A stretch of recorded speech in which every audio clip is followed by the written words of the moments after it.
Titan survey data requested by Vanguard. What's going on, guys? Briar Rabbit here. Today is Friday. That means Zer is back in the tower, hanging out over here by the Crucible Quartermaster. Little known fact about Zer, he's actually a champion samba dancer. It's in the Crucible. Look it up. Swear to God. Alright, so let's take a look at what he's got, and I think it would be wise moving forward to realize that the House of Wolves is right around the corner, and your strange coins, boats of light, all of that stuff is going to come in really handy when you want some of that new House of Wolves gear. So I'm going to be a little harder on the current stock and, the inventory in the weeks leading up to House of Wolves because, everybody's really excited about that new gear. So let's not waste all our money on this old gear, especially if it's not top tier stuff. Speaking of not top tier stuff, the MK44 stand-asides for the Titan are certainly not top tier. In the past, I've said, yes, these are really fun to use. The Be Somewhere Else perk increases the duration shoulder charge remains active, and that is a lot of fun in PvP. However, in PvE, it's got nearly no use. I guess there's some mobility, increases that it can give you, but I would definitely skip on this, start saving your strange coins, unless you really like using shoulder charge in PvP.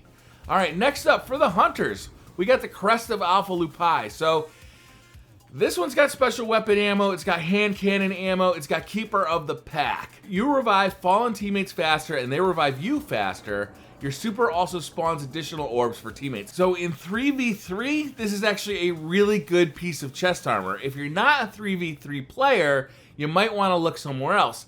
However, let's keep in mind, Trials of Osiris is right around the corner. Everybody is suspecting this is a 3v3 game mode, which means Keeper of the Pack could come in really handy. So, again, I think I'd buy this if you don't already have one. I might look at this one pretty hard. Alright, next up for the Warlocks, we got the Skull of Dire Ahamkara.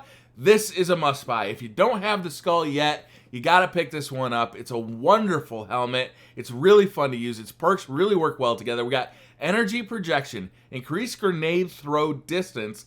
That works well with Quintessence Transfer. Replenish Super Energy when you kill an enemy with a grenade. That's great, and it works in conjunction with Delusions of Grandeur. You take reduced damage while you're using your Nova Bomb, and your Siphon abilities are also improved. So all three of this thing's perks work really well together. It looks super badass. I love this helmet. I use it a lot. I can't believe there's this helmet that I like for my Voidwalker almost as much as the Obsidian Mind. It really is that good. It's a lot of fun to use. So I gotta say, this is a really good exotic. I would definitely pick this up. Alright, next up we got the Mida Multi-Tool. This is a must-buy as well.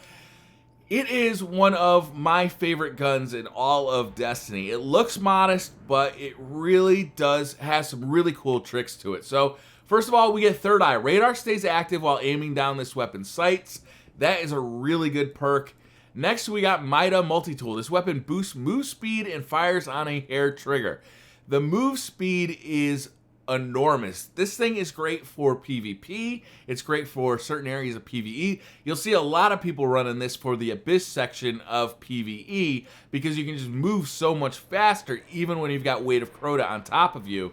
It really makes a big difference.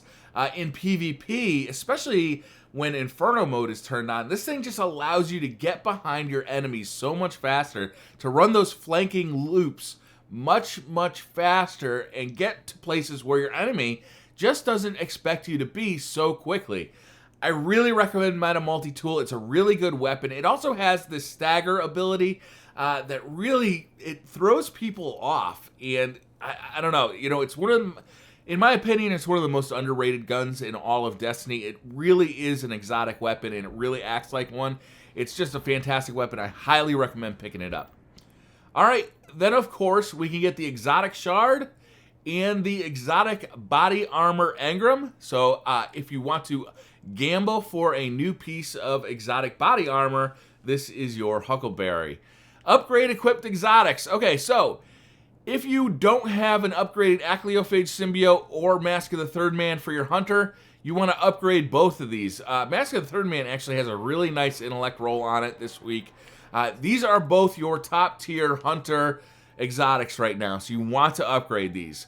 For the Titans, we got Helm of St. 14 and Helm of Inmost Light. Again, upgrade both of these. Like, work to get the Glimmer, the exotic shards, whatever you need to upgrade both of these. Helm of St. 14 is very useful, and Helm of Inmost Light is fun. It really adds a lot of utility to the Fist of Havoc.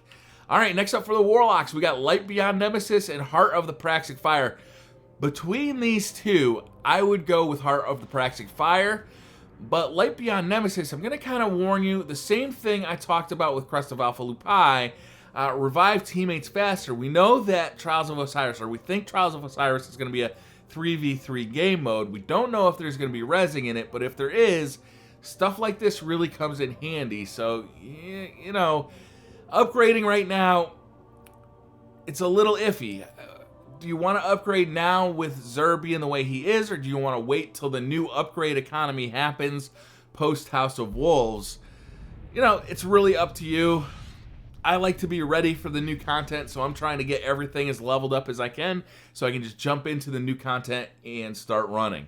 All right, for weapons, we got the Curios regime. We got the Mida multi-tool, Thorn, Invective, Universal Remote, and Patience in Time. Kind of some tough choices this time. Thorn is an exotic bounty. If you have trouble running that bounty, you're probably going to want to upgrade this one. This is a really good weapon in PvP right now. Mida multi-tool is one of my favorite guns. Invective is a fun gun. Universal Remote is a fun gun. Curios, unfortunately, has been nerfed nearly to oblivion. I still like using it, and it's still effective. It's just not nearly as good as a lot of the other weapons out there. So, you know, this is a tough one. My priority list would be whichever guns you like playing with more. Thorn would probably be high on there unless you find the bounty to run pretty easy. Then you can just run the bounty and get a fully upgraded Thorn.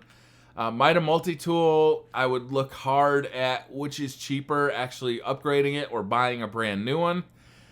And Curios regime, that's tough. You know, there's not really a standout here. I would say Curios is the standout. I love playing with Universal Remote because it gives me a primary shotgun, but yeah, I'd probably steer toward the Mida and Thorn as my upgrades if I was short on materials.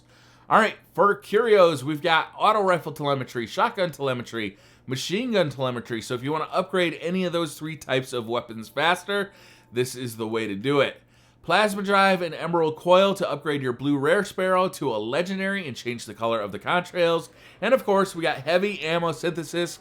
Very, very good. I'm going to actually be restocking up on this today because I'm starting to run out from running Crota's End raids. I'm really happy to see that this is pretty much here every week now. So that's going to do it, guys. You know, everything from here on out is going to be kind of tempered by the fact that we know House of Wolves is on the horizon. So I'd recommend going over to Planet Destiny, checking out one of our articles about the new exotics and see, really, you know, do I want to spend time and money upgrading old exotics, or do I want to save all of that for the new stuff that's obviously coming with House of Wolves, and I'm sure that Xur will sell after House of Wolves. So that's going to do it for this video, guys. Thank you very much for watching. Hit that like button if you liked the video. Hit subscribe if you're new to the channel, and I will see you guys next time.